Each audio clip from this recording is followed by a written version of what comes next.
voy a exponer sobre el problema número uno. Mi nombre es Sandro Keiichiwa Yeptayo.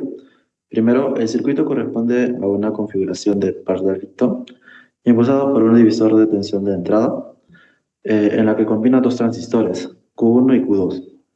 Ahora, los primeros datos tenemos que el voltaje VCC es igual a 10 voltios.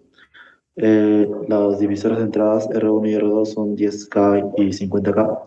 La resistencia de colector y emisor de 10K y de 20K. Los transistores 1 y 2.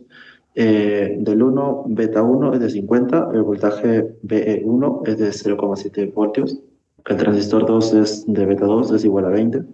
El voltaje B. Ahora, primero hay que hallar lo que es la equivalencia del par Darrington y de Thevin. Primero es la ganancia de la corriente total, que es o sea, beta total, beta 1 multiplicado por beta 2, que sería 1000. Y luego tenemos que hallar el voltaje base emisor equivalente. Ahora, el voltaje emisor, para activar ambos emisores, se necesitan dos caídas de 0,7 voltios, lo que sumarían como 1,4 voltios. Ahora tenemos la simplificación de Thevenin en la entrada. Simplificamos la red conectada a la base de Q1, o sea, la resistencia de Thevenin, RTH, sería igual a 10K multiplicado por 50K sobre 10K más 50K. Y eso nos daría como resultado 8,33K ohms. Luego tenemos que hallar el voltaje Thevenin, que ese voltaje TH es igual a BI multiplicado por la resistencia 2 sobre la resistencia 1 más la resistencia 2. Y eso es igual a 0,833 voltaje I. Ahora tendremos que hallar la malla de entrada de B y E, la corriente de base. Aplicando la ley de voltaje de Kirchhoff, tenemos que VTH menos la corriente de B1 multiplicado por la resistencia TH menos el voltaje BE1 menos el voltaje BE2 menos la corriente de E2 multiplicado por la resistencia E, y todo eso es igual a cero. Bueno, como la corriente del emisor E2 se simplifica por la parte de Dillington, sería no, la corriente E2 sería 1000 multiplicado por la corriente de B1. Ahora despejamos la corriente de base, o de la corriente de base de B1, nos quedaría como VTH menos 1,4 voltios sobre la resistencia TH más 1 más beta 1 multiplicado por beta 2. Todo eso se va a multiplicar por la resistencia de E. Lo que nos daría como resultado 0,833 multiplicado por BI menos 1,4 voltios sobre 8,33K más 1001 multiplicado por 20K. Ahora, pasamos a la evaluación de los puntos de operación Q. Tenemos, a ver, el voltaje de Thevenin, como ya lo habíamos dicho, es 8,33 voltios. La corriente base 1 es de 0,346 eh, miliamperios. Corrientes de colector para Q1 y para Q2. Bueno, para Q1 sería la corriente de C1 es igual a beta multiplicado por IB1, lo que nos daría como resultado 17,3 miliamperios. Para Q2 nos quedaría como 0,346 miliamperios. El voltaje es colector emisor. Tenemos voltaje emisor de Q2, en la que sería voltaje E2 es igual a IE2 multiplicado por RE. Eso da como un aproximado de 6,92 voltios. Para voltaje del colector común, que es el voltaje BC, es igual a BCC menos la corriente C total multiplicado por la resistencia de C. Para el punto Q1, en la que la corriente es 17,3 microamperios, con el voltaje C1 de 1,68 voltios. Para Q2 es la corriente de C2 igual a 0,346 miliamperios, con el voltaje C2 es igual a 0,48 voltios. Ahora, para hallar el mínimo voltaje de entrada, eh, bueno, para que el transistor empiece a conducir el voltaje de Thevenin debe superar la barrera potencial combinada de dos nodos, base y emisor, que es de 1,4 voltios. O sea, lo que nos da como un voltaje I mínimo de 1,68 voltios. O sea, tiene que ser menor a 1,68 voltios. Ahora lo dejo a mi compañera Andrea. Buenas tardes, estimado docente. En esta oportunidad voy a presentar la práctica calificada número 2, el ejercicio número 2. en el cual nos pide hallar la recta de carga estática y dinámica y determinar el punto Q. Para ello vamos a primero resolver el inciso A, análisis de corriente continua, en este caso del circuito, voltaje Thevenin, aplicamos divisor de tensión, voltaje base es igual a VCC por R2 entre la suma de R2 más R1, y estos operando nos da 1 voltio. Eso sería para el voltaje base. Para el voltaje en el emisor sería voltaje emisor es igual a voltaje base menos voltaje base emisor. Sería 1 menos 0.7, nos da 0.3 voltios. Para la corriente emisor y colector no hay mucha diferencia, es muy equivalente el valor, así que no habría tanta diferencia. Y eso nos da 0.3 voltios entre 100 ohmios con el valor de 3 miliamperios. El voltaje colector emisor nos indica en este caso que el voltaje colector emisor es igual a voltaje CC menos IQ por la suma de la resistencia colector más el emisor. Y operando toda esta ecuación nos da que el punto del voltaje CQ es igual a 5.2, lo cual es parte del punto Q. Y bueno, el punto Q sería 5.2 voltios con la corriente de 3 miliamperios que hallamos. Para la recta estática vamos a tratar de hallar lo mismo usando la misma fórmula, en este caso que es voltaje colector emisor, y vamos a analizar en 2 puntos de corte, en el eje BCE, lo cual sería 10 voltios, y en el IC, que sería BCC entre RC más RE, 10 voltios entre 1.6 kiloohmios, lo cual nos da 6.25 miliamperios. Para la recta dinámica simplemente es la resistencia de salida, en este caso en paralelo RC con RL, y nos da 1.5 kiloohmios por 4.7 entre la suma de ellos dos, lo cual nos saldría 1.13 kiloohmios. La ecuación de la recta dinámica solamente es la diferencia entre corrientes, lo cual equivale a la resistencia del colector, ¿no? La pendiente menos 1 sobre RC por BCE menos BSQ. Señal pequeña menos otra señal grande. Y bueno, para el máximo voltaje de igual forma analizamos en el punto de corte la operación del voltaje CQ del punto Q más la corriente ICQ por RC. Y operando todos estos datos nos da 8.61 voltios, lo cual es mayor, es un voltaje, bueno, no mayor, sino, bueno, mayor que el voltaje BCQ y menor que el voltaje CC. Para máxima corriente en el colector, simplemente sería la suma de ICQ más la división de BCQ entre RC. Y operando nos da 7.57 miliamperios. Para hallar ahora lo que es la máxima expulsión de entrada para evitar saturación y también aplicar lo que es la ganancia de voltaje, primero empezamos a calcular el corte en AC, lo cual nos da este valor ICQ por RC 3.41 voltios. Por saturación sería simplemente la diferencia entre BCQ menos BCE saturado, y esto nos da un valor de 5 voltios, lo cual supera el corte. Y entonces, como sabemos que entre ellos dos, ¿cuál es el mayor? Pues el mayor es de saturación, pero sin embargo el que está más limitado es del corte. Por eso es que el corte sería el máximo voltaje que estaría limitado. Ahora, para la ganancia simplemente se halla la resistencia interna, que es 26 milivoltios entre ICQ, lo cual nos da 8.67 ohmios. La ganancia de voltaje, la división de TRC entre RE, lo cual nos da 1.31.14. Y el voltaje máximo simplemente es la división entre B o máximo entre la ganancia, lo cual es 26 milivoltios pico. Finalmente, para el inciso E, C, que es el cálculo de capacidades, o perdón, de los capacitores.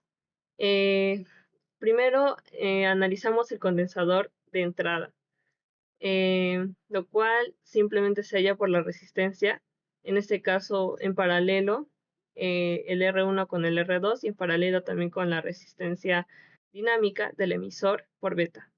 Esto nos da un valor aproximadamente en los cálculos de estas resistencias en paralelo 791 ohmios. Y para calcular el capacitor sería simplemente 1 sobre 2pi por la frecuencia por la resistencia de entrada. Y bueno, esto sería simplemente operando 1 entre 2pi por 20 Hz, 791 ohmios. Bueno, considerando la resistencia de entrada, nos da 10.6 microfaradios. Sin embargo, sabemos que ese valor no es comercial. Entonces, podemos decir o redondear que el valor sería de 10 microfaradios. Para el condensador de salida sería aplicar también nuevamente eh, la, la suma de las resistencias, en este caso de salida, RC del colector, resistencia del colector, más RL, la resistencia de carga. Todo esto sería 1.5 kiloohmios más 4.7, lo cual nos da un valor de 6.200 ohmios. Y para calcular el condensador sería 1 entre 2pi por frecuencia por la resistencia de salida, que en este caso nos salió 6.200 ohmios. Operando nos da 1 entre 2pi por 20 Hz, 6.200 ohmios. Esto nos da el valor de 1.28 microfaradios. Sin embargo, los valores que podríamos nosotros adquirir o decir que son comerciales sería el 1.5 microfaradios o el 2.2 microfaradios. Y bueno, y para culminar con el condensador de desacoplo de emisor, básicamente es de la resistencia que corta, digamos, a la resistencia del emisor. En este caso sería la resistencia emisor equivalente, RE, resistencia emisor, paralelo con la resistencia dinámica del emisor, más paralelo resistencia 1 con R2 sobre beta. Bueno, todo ello sería 100 en paralelo 8.7 ohmios más 9000 ohmios sobre 100. Y todo esto nos da 100 en paralelo con 98.67 ohmios, resultando que la resistencia de desacoplo es 49.67 ohmios.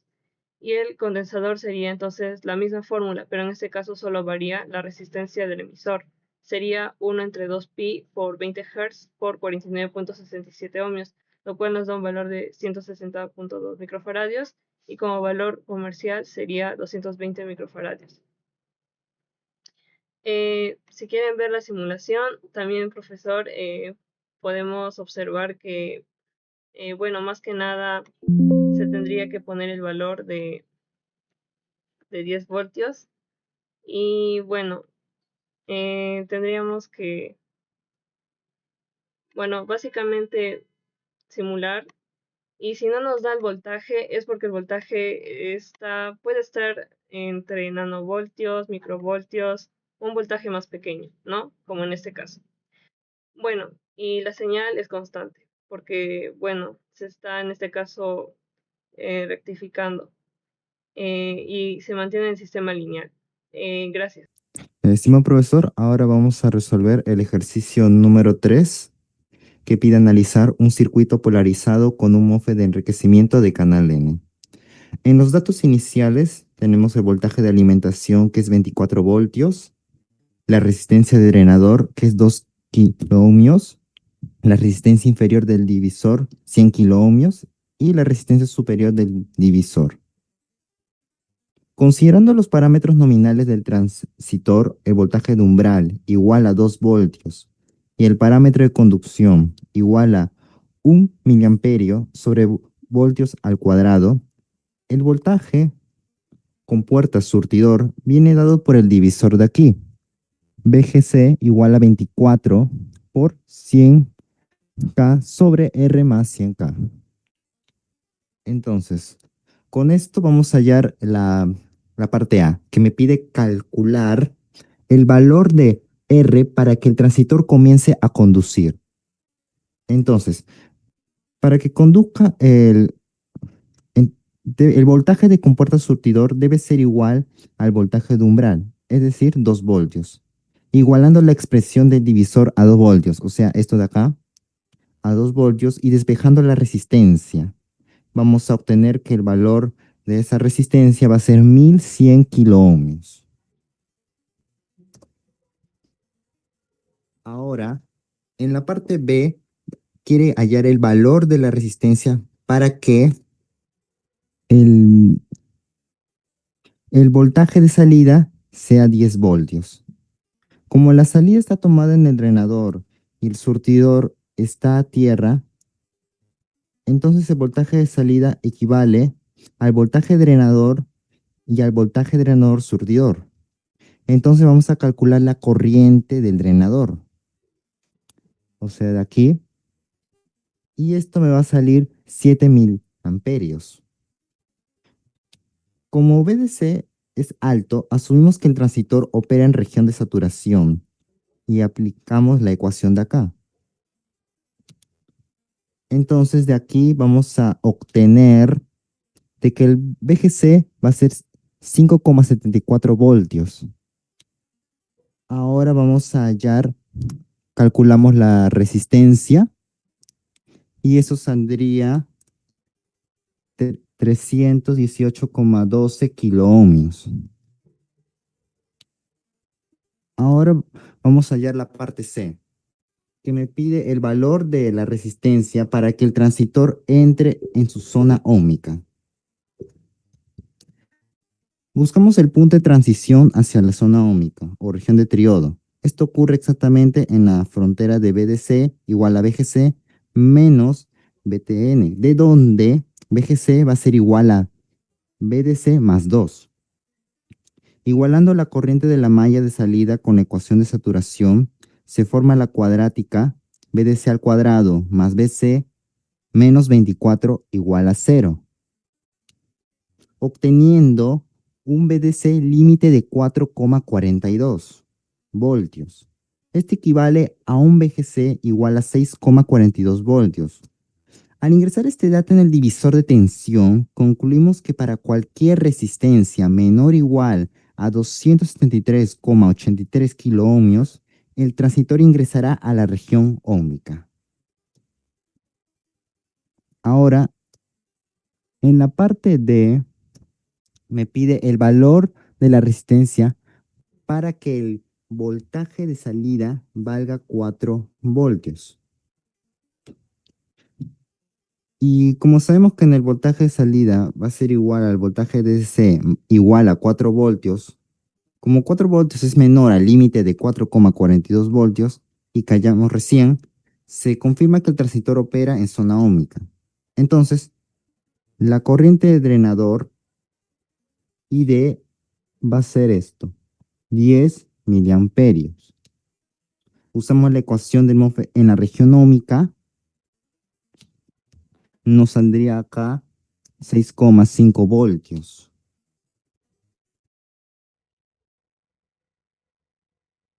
Resultado final 269,23 kiloohmios. Y eso sería el ejercicio número 3.